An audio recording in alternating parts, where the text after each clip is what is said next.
would reject the premise of your question that this forces the United States to be entangled in conflicts abroad. The president has not committed to putting boots on the ground in Gaza.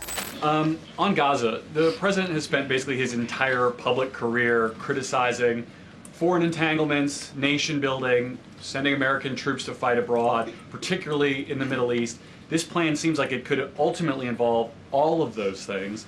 Can you explain this reversal and how building and owning Gaza squares with America First foreign policy? I would reject the premise of your question that this forces the United States to be entangled in conflicts abroad. The president has not committed to putting boots on the ground in Gaza. He has also said that the United States is not going to pay for the rebuilding of Gaza. His administration is going to work with our partners in the region to reconstruct this region. And let me just take a step back here, because this is an out-of-the-box idea. That's who President Trump is. That's why the American people elected him. And his goal is lasting peace in the Middle East for all people in the region.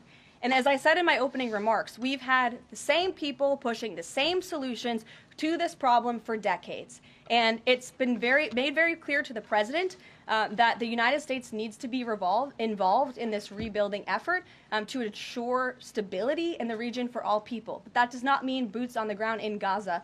It does not mean American taxpayers will be funding this effort. It means Donald Trump, who is the best deal maker on the planet, is going to strike a deal with our partners in the region.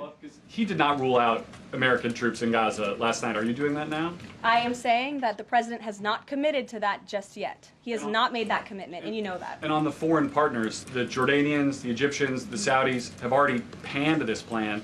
What foreign partners, if any, have expressed any interest in being part of it? Well, the president has said he's been socialing this idea for quite some time. He's been thinking about this. He said in his remarks last night, this was not a decision or an announcement that he takes lightly. And the president has already spoken to the President al-Sisi. In fact, that was his first foreign leader call. He's meeting with the King of Jordan, King Abdullah, next week. He spoke with the King of Bahrain. He spoke with the Crown Prince of Saudi Arabia. And he has made it very clear, he's been very vocal, that he expects our partners in the region, particularly Egypt and Jordan, to accept Palestinian refugees temporarily so that we can rebuild their home. I'd like to show you some images of Gaza that were taken. Fox News aired this. I mean, that is, as they put it, an apocalyptic scene in Gaza. This is an uninhabitable place for human beings. Do you really think that families can live their dream in a region that looks like this, with no running water, no electricity? And the special envoy to the president, Steve Witkoff, recently traveled to Gaza, as you all know. And he came back with images that he showed the president of the dire situation here. And the president made this decision with a humanitarian heart for all people in the region.